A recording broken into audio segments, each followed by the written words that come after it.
கோவிந்தபுரத்துல இருக்கிற கனக்கையா அப்படிங்கிறவருக்கு தரணி அப்படிங்கிற கல்யாண வயசுல ஒரு பொண்ணு இருந்தா. ஒரே ஒரு பொண்ணு அப்படின்னு ரொம்ப பாசமா வளர்த்தாங்க. எந்த வேலையும் சொல்ல மாட்டாங்க. ஏதாவது வேலை செய்ய வந்தா செய்யவே விட மாட்டாங்க. இதனால தரணி ரொம்ப சோம்பேறியாவே வளர்ந்தா. கனக்கையா யாருமே எந்திரிக்கிறதுக்கு முன்னாடி எந்திரிச்சு கோலம் போடுவாரு. அவங்களுக்கு தெரிஞ்ச மாதிரி கோலம் போடுவாரு. அப்புறம் அத பார்த்து, அப்பா எவ்வளவு அழகா நான் கோலம் போட்டிருக்கேன். ஆம்பளைங்களுக்கு கோலம் போட்டி வச்சா கண்டிப்பா நான் போட்ட கோலத்துக்கு தான் ஃபர்ஸ்ட் பிரைஸ் வரும். 10,000மோ 20,000மோ வந்தா அத கல்யாணத்துக்கு தான் சேர்த்து வைப்பேன். பொண்ணோட கல்யாணத்தை ரொம்ப கிராண்டா பண்ணுவேன் அப்படி சொல்லி பெருமைப்பட்டுக்கிட்டு இருந்தான். சமையல் செய்வாரு, தண்ணி பிடிப்பாரு, இப்படி எல்லா வேலையும் செஞ்சாலும் தரணி சாப்பிடவே சோம்பேறித்தனம் படுவா. அதனால கனக்கையாவுக்கு அவரு மேலேயே அவருக்கு கோவம் வந்து, தப்பு உன்னோட இது இல்லம்மா, எந்துதான். ஒரே ஒரு பொண்ணு அப்படின்னு பார்த்து வளர்த்ததுக்கு நீ இன்னைக்கு சோம்பேறியா வளர்ந்து உக்காந்துருக்க. என்ன நானே என்னோட செருப்புலயே அடிச்சுக்கணும் அப்படி சொல்லி தன்னோட செருப்புலயே எடுத்து அடிச்சுக்கிட்டாரு. ஆனாலும் தரணி வந்து தன்னோட அப்பாவை தடுக்கவே மாட்டா. உட்காந்து பாத்துக்கிட்டே, ஏன்பா அப்படி அடிச்சுக்கிறீங்க? இப்ப என்ன உங்களுக்கு? நான் சாப்பிடணும் அவ்வளவுதானே. சரி, சோறு கொண்டு வந்து எனக்கு ஊட்டி விடுங்க, நான் சாப்பிடுறேன் அப்படின்னு சொன்னா. கனக்கையா இனிமே என்ன பண்ண முடியும் அப்படின்னு செருப்ப கீழே போட்டுட்டு தன்னோட பொண்ணுக்கு சாப்பாட கொண்டு வந்து ஊட்டி விட்டாங்க. தரணி வயிறு நிறைய சாப்பிட்டா. அப்பா, உங்களுக்குள்ள நானு அம்மாவை தான் பாக்குறேன் அப்படின்னு சொன்னா. அத பார்த்த கனக்கையா சந்தோஷப்பட்டுக்கிட்டு, ரொம்ப சந்தோஷமா, ஒரு அப்பாவா சொல்றேன், என் பேச்ச கேளு. பொட்ட பொண்ணு இவ்வளவு சோம்பேறியா இருக்க கூடாது. எல்லா வேலையும் கடகடன்னு செய்யணும். போமா, போய் உன்னோட துணிய துவைச்சிக்கோ. 2-3 நாளா உன் துணிங்க அப்படியே இருக்கு. சரிங்க அப்பா. ஒரு அப்பாவா நீங்க எனக்கு கொஞ்சம் விஷயத்த சொன்னீங்கல்ல, நானும் உங்களுக்கு கொஞ்சம் விஷயத்த சொல்றேன், நீங்க செய்யணும். சொல்லுமா, உனக்கு ஒரு அப்பாவா மட்டும் இல்லாம அம்மாவா இருந்து எல்லா வேலையும் செய்யறேன்.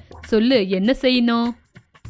அப்பா, வெளிய துணி துவைக்கிற கல்லு இருக்குல்ல, அங்க போய் ஒரு செயிரை போட்டுட்டு வாங்க பாக்கலாம்.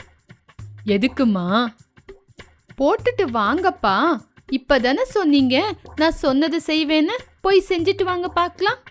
அப்படி சொன்ன உடனே கனக்கையா வெளியே ஒரு செயிரை கொண்டு வந்து போட்டாரு. தரணி மெதுவா நடந்து வந்து அந்த செயிர்ல சந்தோஷமா உக்காந்துக்கிட்டா. அப்பாவான கனக்கையாவுக்கு பொண்ணான தரணி என்ன பண்றான்னு புரியவே இல்ல. அவரு நின்னு தரணிய பாத்துக்கிட்டே இருந்தாரு. அப்பா, நீங்க இப்போ உள்ள போய் நான் துவைக்க வேண்டிய துணிய கொண்டு வந்து இந்த கயிறு மேல போடுங்க அப்படி சொன்ன உடனே கனக்கையாவுக்கு எதுவுமே புரியல.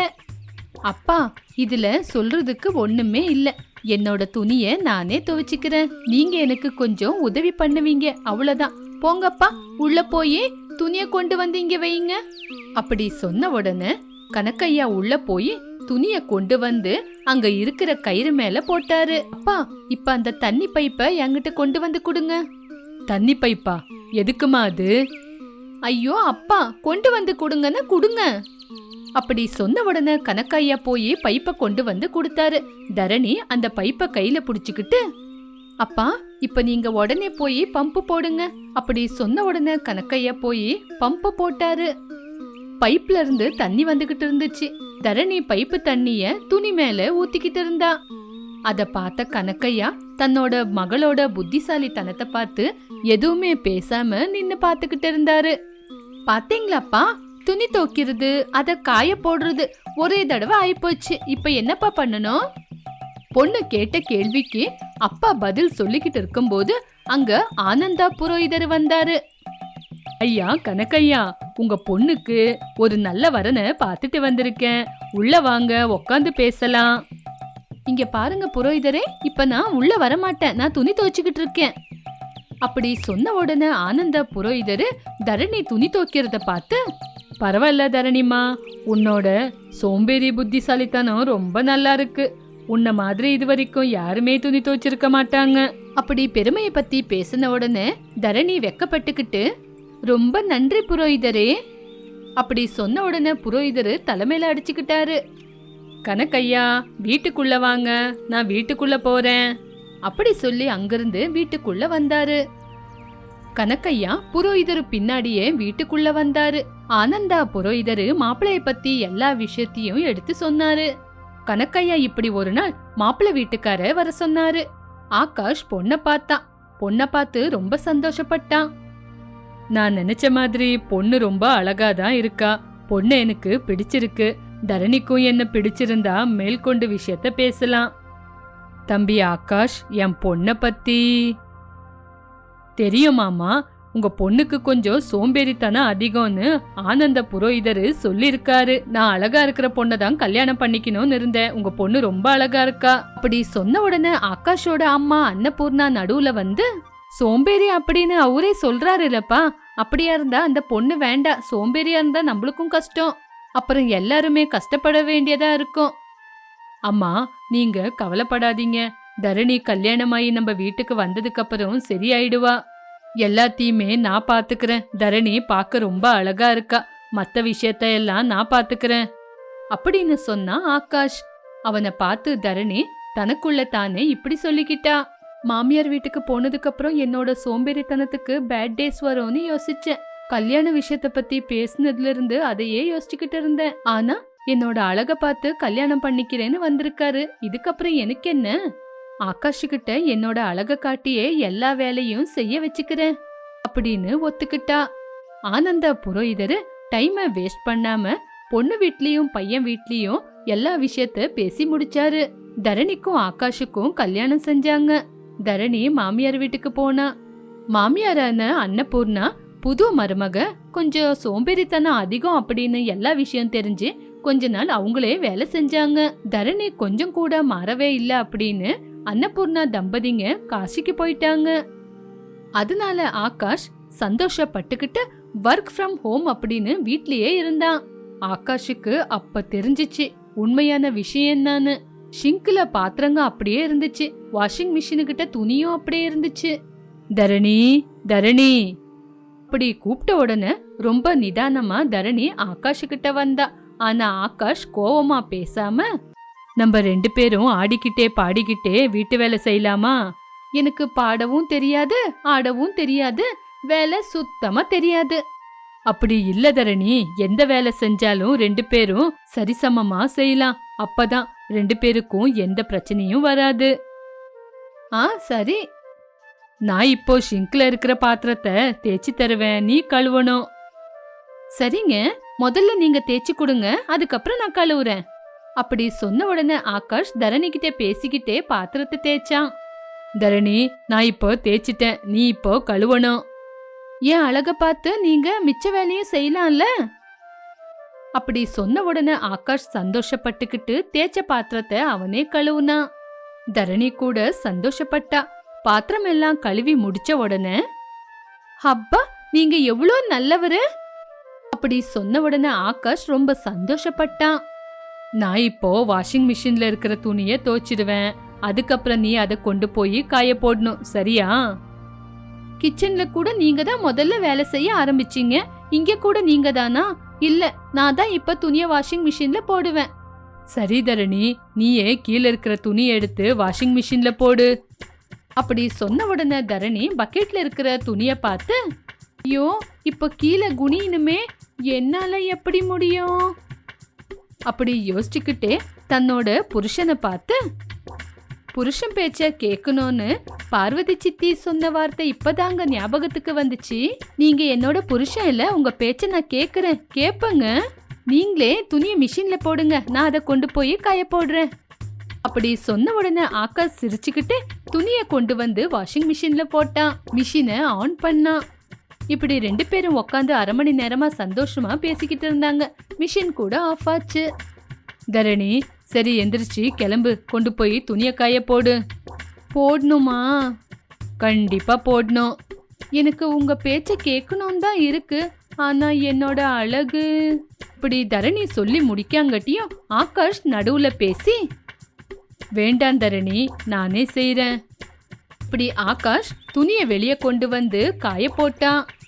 இப்படி ஆகாஷ் துணி காய போடுறத பார்த்த பக்கத்து வீட்டு சுதர்ஷன் சிரிச்சான். எதுக்கு அந்த சிரிப்பு? உன்னோட சோம்பேறி பொண்டாட்டி சொன்ன வேலையெல்லாம் செய்றியே, அதுக்கு தான் சிரிப்பு வந்துச்சு. அப்படி சொல்லி ஜோரா மறுபடியும் சிரிச்சான். ஆனா ஆகாஷ் மட்டும் சோம்பேறி பொண்டாட்டி சொன்ன வேலையெல்லாம் செஞ்சுக்கிட்டு முன்னாடி போனான். நந்தவனபுரோன்ற கிராமத்துல சீதையா லட்சம்மான்ற தம்பதி இருந்தாங்க. அவங்களுக்கு ஒரு பொண்ணு இருந்தா. அவ சின்ன பொண்ணு. அவ பேரு சாந்தினி. சீதையாவும் லட்சம்மாவும் அவங்களுக்கு இருக்க சின்ன நிலத்துல வேலைகளை செஞ்சுக்கிட்டு அதுல வர வருமானத்துல குடும்பம் நடத்திக்கிட்டு இருந்தாங்க. அதே வருமானத்துல தான் சாந்தினியையும் படிக்க வச்சுட்டு இருந்தாங்க. சாந்தினி ரொம்ப பிரில்லியண்டான பொண்ணு. சூப்பரா படிப்பா. டீச்சர்ஸ் எல்லாருக்கும் அவளை ரொம்ப ரொம்ப பிடிக்கும். ஒரு தடவை சொல்லி கொடுத்தா கப்புன்னு புரிஞ்சுப்பா. அவ்வளோ நல்ல பொண்ணு. ஒரு நாளைக்கு சீதையாவும் லட்சம்மாவும் ரொம்ப படபடப்பா உட்காந்துக்கிட்டு வீட்டு திண்ணையில பேசிக்கிட்டு இருந்தாங்க. அவங்க பேசுறத கேட்டுக்கிட்டு இருந்தா சாந்தினி. லட்சமா, நான் ஒருத்த மட்டும் தனியா பொலத்துல மேதையில படுத்துக்கிட்டு இருந்தேன். ஆனா ஒரு விளக்கு மட்டும் ஏத்தி வச்சிருந்தேன். அந்த சமயம் அங்க பேயும் வரல, பூதமும் வரல. கொஞ்ச நேரம் கழிச்சு அழற சத்தம் மட்டும்தான் கேட்டுச்சு. யாரு யாருன்னு அந்த குரல் கேட்டேன். ஆனா அது பதில் சொல்லவே இல்லை. என்னங்க, நீங்க கவனிச்சீங்களா இல்லையான்னு தெரியலங்க. நம்ம பிரச்சனையே நிலத்துல இருக்க மரத்தை வெட்டினதுக்கு அப்புறம் தான் ஆரம்பிச்சுது. ஒருவேளை மரத்தை வெட்டி பெரிய தப்பு பண்ணிட்டேனா என்ன? என்னங்க, அதை நான் சொல்லிதான் உங்களுக்கு தெரியணுமா? தெரிஞ்சிருக்கணும்ல இந்நேரம் உங்களுக்கே. லட்சமா, நிலத்துல நிறைய மரம் வந்துகிட்டே இருக்கு. நம்மளும் சரியா விவசாயம் பண்ணவும் முடியல. மரம் வேற ஒரு மாதிரி வளர்றதுனால எல்லாரும் பயப்படுறாங்க. அது புளிய மரம் வேற இருக்கிறதுனால பேயும் இருக்குமோன்னு பயப்படுறாங்க. அதனாலதான் அந்த மரத்தை வெட்டினேன். இதுல ஏன் தப்பு என்ன இருக்கு லக்ஷ்மி? நான் நல்லதுக்கு தானே அதை செஞ்சேன். இதுல தப்பே இல்லையே. நமக்கு ஒரே பிரச்சனையா இருக்குங்க. வேலை செய்கிறவங்க வர மாட்டேங்கிறாங்க. கூலி வேலை செய்கிறவங்க. எதுக்குன்னு கேட்டால் உங்கள் நிலத்தில் அழற சத்தம் கேட்குது. அது கண்டிப்பாக பேய் தான். எங்களுக்கு அங்கே வந்து வேலை செய்யவே பயமாக இருக்குன்னு தெரிச்சுட்டு ஓடுறாங்கங்க. என்னங்க இது? நம்ம நிலைமை இப்படி இருக்கே, என்ன பண்ண போகிறோம்? நானும் அதையே தான் யோசிக்கிறேன் லட்சம்மா. எனக்கும் தெரியல அப்படின்னு அவங்க நினச்சிக்கிட்டு இருக்கும் போது சாந்தினி அவங்க வீட்டில இருந்து அவங்க கிட்ட வந்தா. அப்பா, என்ன நம்ம நிலத்துக்கு கூட்டிட்டு போங்க. நீங்க பேசுறத கேட்கும் போது எனக்கு ஒன்று தெரிஞ்சுது. என்னம்மா புரிஞ்சுது உனக்கு? அப்பா, நம்ம நிலத்துல அழறது யாரும் இல்ல, அந்த மரம் தான் அழுது. என்ன சாந்தினி சொல்ற? மரம் எப்படி அழு சொல்லு? அப்பா, எந்த ஒரு உயிரினத்துக்குமே சுகம் துக்கம் கஷ்டம் எல்லாமே இருக்கு. அது மரமா இருந்தாலும் சரி, மனுஷங்களா இருந்தாலும் சரி. சாந்தினி, நீ சொல்றத உனக்காக நான் கேக்குறேன். நீ ஆசைப்பட்ட மாதிரி நாளைக்கு உன்ன அந்த மரத்துக்கிட்ட கூட்டிட்டு போறேன். ஆனா கொஞ்சம் விசித்திரமா தான் இருக்கு. மரம்லாம் பேசும்னு சொல்றத கேட்டா. அப்பா, நீங்க தானே எனக்கு சொல்லி கொடுத்தீங்க, மரம் பச்சை பசேல்னு இருந்தா உயிரோட இருக்கு, காஞ்சி போய் இருந்தா அதுக்கு உயிர் இல்லைன்னு சொல்லி கொடுத்தீங்களே. சாந்தினி, அப்ப நீ சின்ன பொண்ணா இருந்தபோது என்கிட்ட அந்த கேள்வியை கேட்ட. மரத்தை பத்தி கேட்க சொன்ன. அதுதான் தான் உனக்கு சொல்லி கொடுத்தேம்மா.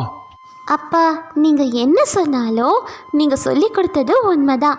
பச்சை பசேல்னு இருந்தால் உயிரோட இருக்க, காஞ்சி போச்சுன்னா அதோட உயிர் இல்லைன்னுட்டு எனக்கு தெரியும்ப்பா அப்படின்னு சாந்தினி சொன்னதும், சரி, அவ ஆசைப்படுறாள். நான் முதல்ல போய் அங்க யாராவது கூலி வேலை செய்யறவங்க இருக்காங்களான்னு பாக்குறேன். யாரும் இல்லைன்னா நம்ம 3 பேரும் மட்டுமே அங்க போலாம். சரிங்க அப்படின்னு லட்சம்மா சொன்னதுக்கு அப்புறமா சீதையா அங்கிருந்து வெளியே கிளம்பி போனாரு. அம்மா, நம்ம 2 பேரும் நம்ம நிலத்துக்கு போலாமா? இப்போ எதுக்கு சாந்தினி? அம்மா, நீயும் அப்பாவும் பேசுறத கேட்கும் போது அங்க அழறது பேயும் இல்லை, பூதமும் இல்லை, ராட்சசனும் இல்லைம்மா. அதெல்லாம் இல்லைன்னா அப்ப யார் அழறாமா? அம்மா, எனக்கு என்னவோ அந்த மரம் தான் அழற மாதிரி தெரியுது.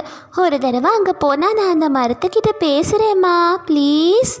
சாந்தினி, மரத்துக்கு உயிர் இருக்கு, உயிர் இல்லை, இதெல்லாம் நான் நம்புகிறேன். காஞ்சி போகும், அப்புறமா பச்சை பசேல்னு இருக்கும். ஆனால் நீ சொல்கிற மாதிரி அழறெல்லாம் செய்யாது, பேசவும் செய்யாது சாந்தினி. இதை என்னால் நம்பவே முடியல. அம்மா, என்னை நிலத்துக்கிட்ட கூட்டிகிட்டு போகுமா? எல்லாருக்கும் புரிகிற மாதிரி நான் சொல்கிறேன். அப்படி சாந்தினி ரொம்ப அடம் பிடிக்கவும் வேற வழியே இல்லாததுனால லட்சம்மா சாந்தினியை அவங்க நிலத்துக்கிட்ட கூட்டிகிட்டு போனாங்க. நிலத்துல இருந்த மரத்துக்கிட்ட போனதுக்கு அப்புறமா சாந்தினி கிட்ட லட்சம்மா, இதோ இங்கே தான் சாந்தினி, நானும் அப்பாவும் சாப்பிட்டுக்கிட்டு இருக்கும் போது அழற சத்தம் கேட்டுச்சு. என்னடா யாராவது இருக்காங்களா நாங்கள் தேடி தேடி பார்த்தோம். ஆனால் யாருமே இல்லை. ஆனால் ஏதோ விசித்திரமான அழற சத்தம் மட்டும் கேட்டுக்கிட்டே இருந்தது. அதை பார்த்து தான் எல்லாரும் பயந்து போய் இருக்கோம். இந்த மரத்துக்கிட்ட தான் இது நடந்தது. அப்படியா? சரி இருமா, என்னன்னுட்டு நான் தெரிஞ்சுக்கிறேன். அப்படி சாந்தினி சொல்லிட்டு இருக்கும் போது திடீர்னு அழற சத்தம் கேட்டது. பயங்கரமாக யாரோ அழுதுகிட்டு இருந்தாங்க.